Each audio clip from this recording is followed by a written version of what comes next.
The town was quiet, the kind of quiet that seeps into your bones and makes you feel like you're the only person left in the world. But with silence came the sound of Mother Nature, the wind whistling through the trees. It was a haunting melody, a reminder that nature never truly sleeps. It was the kind of town where everyone knew your name, a place where secrets were hard to keep, and gossip spread like wildfire. Not that it mattered to me much. I preferred the shadows, the anonymity that the night provided. I was a creature of the night. My name is Tony. The darkness was my ally, my comfort zone. My father believed in the value of a day's labor, in the sweat and toil that came with it. He lived by those words. Every single day he would rise before the sun and work until his body could take no more. Worked himself to the bone, he did.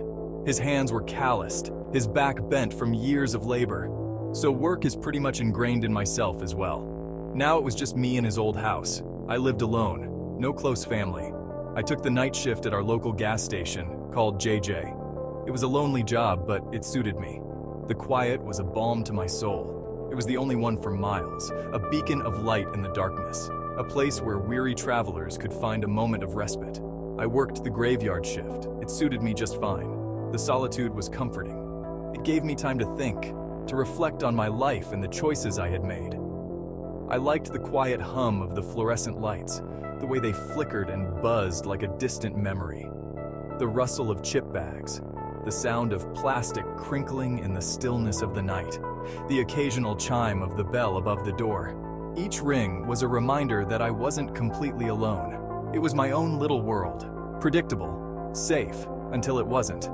One night, everything changed. The familiar sounds became sinister, the comforting silence turned into a deafening roar. And in that moment, I realized that the night held secrets even I couldn't fathom. February 10th, Wednesday, 2 a.m. The wind howled outside as I locked up the store. It always seemed to howl loudest at night. I pulled my thin jacket tighter around me. It did little to keep out the chill. The walk home was a lonely one. Streetlights flickered, casting long, dancing shadows. The houses were dark, their occupants lost in dreams. My footsteps echoed on the empty sidewalk. Each step seemed to get heavier. I kept my head down, focusing on putting one foot in front of the other. The rhythmic click of my shoes was the only sound that mattered. That and the wind, of course. It seemed to whisper my name, taunting me. A movement at the edge of my vision. I stopped, heart pounding, held my breath, listened. I've done this job for the past 8 years. I walk to and from almost every day. I've never seen someone on my walks. The wind whipped through the trees, rustling leaves. Just the wind. I told myself that, tried to convince myself. It had been a particularly draining shift that day. I started walking again, faster this time. But the feeling of being watched persisted, like something was stalking me from the shadows. I risked a glance over my shoulder. Nothing, just the empty street stretching out behind me. But I could feel it. The weight of unseen eyes boring into my back. It made my skin crawl, made me want to run.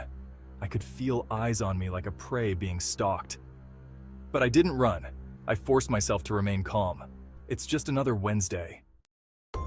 I fumbled with my keys, finally shoving the right one into the lock. The door creaked open and I slipped inside, slamming it shut behind me. The deadbolt clicked into place. Safety. I took a deep sigh of relief. I turned on the TV, desperate for some noise, some distraction from the fear that I am still clung onto. Flipping through the channels, I stopped at the local news. A story about a prison break at the county jail. An inmate, considered armed and dangerous. The anchorman's voice droned on, describing the escapee. My blood ran cold. He was last spotted in the next city over. Surely he wouldn't come here. It's a town so small it's not on maps. The anchorman spilled out his name. That name will stay forever with me. Jake Brody, and he was a monster, convicted of a string of violent robberies. They said he was ruthless, showed no mercy. He liked to hunt his victims like an animal. He liked when they ran. And now he was free. Panic surged through me. I checked the locks on the doors, the windows, made sure the curtains were drawn tight. I grabbed my father's old baseball bat from the closet. It made me feel a little safer. I paced the living room, my mind racing. Minutes felt like hours as I waited. Every sound amplified in the silence of my home. I peeked through the curtains, hoping to catch a glimpse of anything unusual. The street outside was eerily quiet, the flickering streetlight casting long shadows. My hand trembled as I held my phone, debating whether to call for help. My eyes darted around the room, every hiss of the wind or branch falling made my heart race. As lightning struck, out of the crack of my curtains, I could see a shadow move. My heart nearly stopped. He was out there, watching, waiting. I gripped the bat tighter, ready to defend myself if necessary. Taking a deep breath, I tried to calm my nerves, knowing I had to stay alert. The silhouette against the window was a constant reminder of the danger lurking outside. I looked out the window one last time, determined to stay vigilant and protect myself. Sitting down, still holding the bat, I knew I had to be ready for anything. The clock continued to tick, each second a reminder of the uncertainty and danger that lay ahead. The doorbell shattered the silence. I froze, my heart leaping into my throat. Who would be ringing my doorbell at this hour? The hair on the back of my neck stood on end. I knew. Somehow, I knew. It was him. I crept towards the door, every nerve ending on high alert. My hand tightened around the baseball bat. I peeked through the peephole. My blood turned to ice. Standing on my porch, bathed in the dim porch light, was Jake Brody. He grinned, a cruel, knowing that his smile would send shivers down my spine. He raised a hand and rapped his knuckles against the door again. This time, he didn't wait for me to answer. He kicked the door in, the wood splintering around his boot. I didn't think. I just reacted. I spun on my heel and ran. Through the living room, down the hallway, out the back door. I could hear him crashing through the house behind me, his heavy footsteps pounding like a drumbeat of doom. The night air hit me like a slap in the face. I didn't look back. I didn't have to. I could hear him gaining on me, his ragged breathing, his curses echoing through the night. I scrambled over my fence, raced through neighbors' backyards, my lungs burning, my legs screaming for me to stop, burning with every step. But I couldn't stop. Not while he was after me. Not while my life depended on it. After what felt like an eternity of running, the familiar orange glow of the JJ Market sign cut through the darkness. The lights were on. They were actually on. My sanctuary, my only hope. I threw myself at the door, pounding on the glass, screaming for help.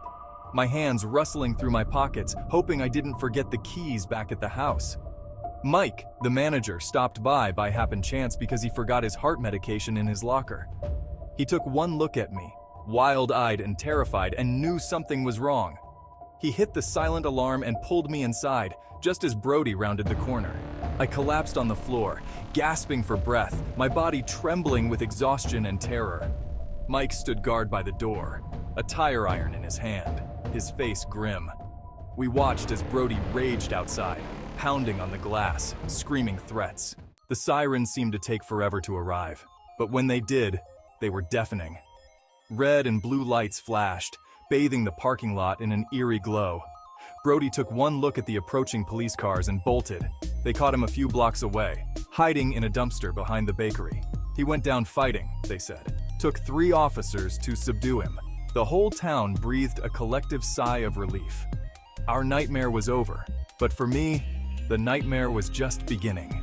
I couldn't escape the memory of his face, his eyes filled with a cold, calculating malice that chilled me to the bone. The feeling of being hunted. I couldn't stay in the house.